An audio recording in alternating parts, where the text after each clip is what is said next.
13 मई, तब दिन के करीब 9 बज रहे थे, लेकिन गंभीर आरोपों की वजह से वो स्याह रात सरीखा था, क्योंकि तब दिल्ली, देश और मानवता कलंकित हुई थी, क्योंकि संवैधानिक पद पर बैठे किसी शख्स के घर में उच्च सदन की एक महिला सांसद को घसीट घसीट कर पीटने का आरोप लगा। मुख्यमंत्री आवास का परिसर उनकी चीत्कार से गूंजा और उस अहाते में मौजूद हर शख्स अंधा और बहरा बना रहा। उसी दिल्ली कांड में पहली बार एक चश्मदीद और पीड़ित की चुप्पी मीडिया के सामने टूटी है, और ये कोई और नहीं, स्वाति मालीवाल है। पत्थर दिल हैवान को भी झकझोर देने वाले इन आरोपों पर स्वाति ने सिलसिलेवार ब्यौरा दिया।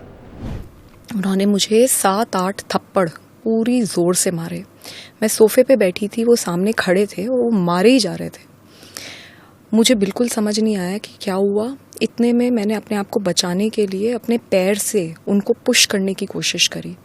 तो जब मैंने उन्हें पुश करने की कोशिश करी तो उन्होंने मेरा पैर पकड़ लिया और मुझे नीचे घसीट दिया। उसमें मेरा सर भी, जो वो सेंटर टेबल है, उस पे जाके टकराया। मैं नीचे गिरी और फिर उन्होंने मुझे लातों से मारना शुरू किया और मैं चीखती रही, चिल्लाती रही, मैं मदद मांगती रही और मैंने उन्हें इतनी बार बोला कि मेरे पीरियड्स चल रहे हैं, मुझे छोड़ दो, मुझे बहुत दर्द हो रहा है। उसके बावजूद वो आदमी नहीं माना। अगर ये सच है तो स्वाति के साथ बिना किसी उकसावे के मारपीट हुई।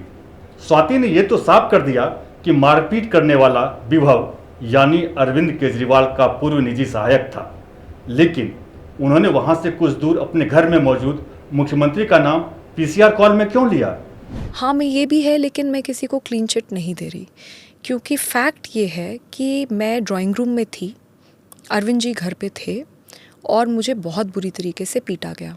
मैं चीख रही थी, चिल्ला रही थी, पर कोई आया नहीं। चूंकि उस वक्त केजरीवाल, उनकी पत्नी सुनीता और उनके माता पिता घर में बताए गए, इसलिए स्वाति के शक का आधार तो है। मारपीट से डरी सहमी स्वाति को और डराने के लिए जो हथकंडे अपनाए गए वो भी कम हैरान करने वाले नहीं। क्या ये कोशिश ब्लैकमेल के दायरे में नहीं आती? मुझे बोला गया था कि अगर तुमने ये कंप्लेंट फाइल कर दी तो पूरी पार्टी तुम्हें अकेला कर देगी। मुझे बोला गया था कि पूरी पार्टी तुमको बीजेपी का एजेंट बना देगी। मुझे बोला गया था कि कोई मेरे साथ नहीं खड़ा होगा। फिर भी मैंने ये नहीं सोचा कि मेरा क्या होगा, मेरे करियर का क्या होगा। केवल ब्लैकमेलिंग ही नहीं, स्वाति ने जो आरोप लगाए उसमें टीम केजरीवाल पर धमकी देने के भी गंभीर आरोप हैं। मेरे एक दोस्त को कॉल करके धमकाया जा रहा है कि अगर उसके साथ दिख गए, अगर उसके साथ कोई उसके फेवर में ट्वीट तक कर दिया तो तुमको छोड़ेंगे नहीं, तुम्हें पार्टी से निकाल दिया जाएगा। हद कर दी। मेरे सारे दोस्तों को कॉल कर करके बोला जा रहा है, इसकी कोई पर्सनल वीडियो दो, इसकी कोई पर्सनल फोटो दो, डांस करते हुए वीडियो दो, कुछ भी दो, कुछ भी निकालो। बात यहीं खत्म नहीं हुई। स्वाति ने यह भी बताया कि जिस विभव को केजरीवाल के निजी सहायक के पद से हटाया जा चुका है, वो इसके बावजूद दिल्ली के मुख्यमंत्री के लिए इतना अहम क्यों है? अरविंद केजरीवाल जी के सबसे बड़े राजदार और सबसे करीबी आदमी इस वक्त विभव कुमार हैं। वो कोई मामूली पीए नहीं है।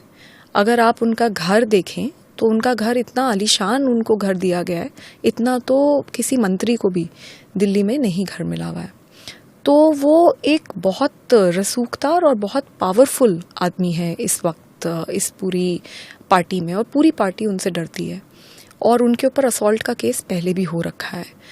तो ये सब बातें हैं। लेकिन असल सवाल मारपीट के मकसद को लेकर है। स्वाति ने इसे थोड़ा बताया और थोड़ा छुपाया। वो वहाँ पे धनधनाते हुए आते हैं। He entered from the door और वो चिल्लाने लगते हैं और गालियाँ दे रहे थे, और उन्होंने मुझे बोला कि तेरी औकात क्या है, तेरी हिम्मत कैसे हुई हमें मना कर दे, तेरे को तो हम सबक सिखाएंगे, नीच औरत, पता नहीं क्या क्या बोल रहे थे वो। और उस समय मैं बहुत सकपका गई और मैंने उनको बोला भी कि भाई क्या हो गया, मतलब अरविंद जी आ रहे हैं, क्या हो क्या गया। तो इतना मैंने बोला और इतने में ही उन्होंने हाथ छोड़ दिया। इसमें एक शब्द ने आपका ध्यान खींचा होगा, तेरी हिम्मत कैसे हुई हमें मना कर दे।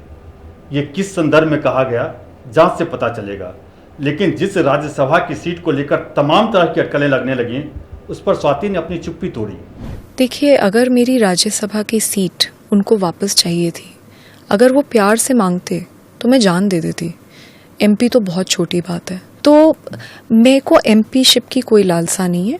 ये मुझे प्यार से बोलते तो मैं हर हाल में रिज़ाइन कर देती, मुझे कोई समस्या नहीं है। मुझे नहीं लगता कि कोई पद में मैं बंधी हूँ। मेरे को लगता है कि मैंने बहुत काम किया है और मैं काम बिना पद के भी कर सकती हूँ।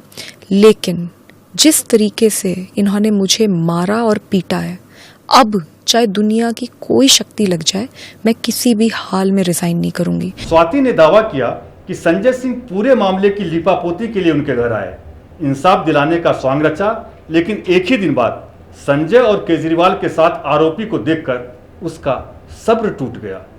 फिर उन्होंने इस मामले में कानूनी लड़ाई लड़ने की ठान ली, चाहे अंजाम कुछ भी हो। आपको क्या लगता है, क्या स्वाति के आरोपों से केजरीवाल की मुसीबत और बढ़ने वाली है? स्वाति के इन खुलासों पर अपनी राय दें। वीडियो पसंद आया हो तो लाइक और सब्सक्राइब करें।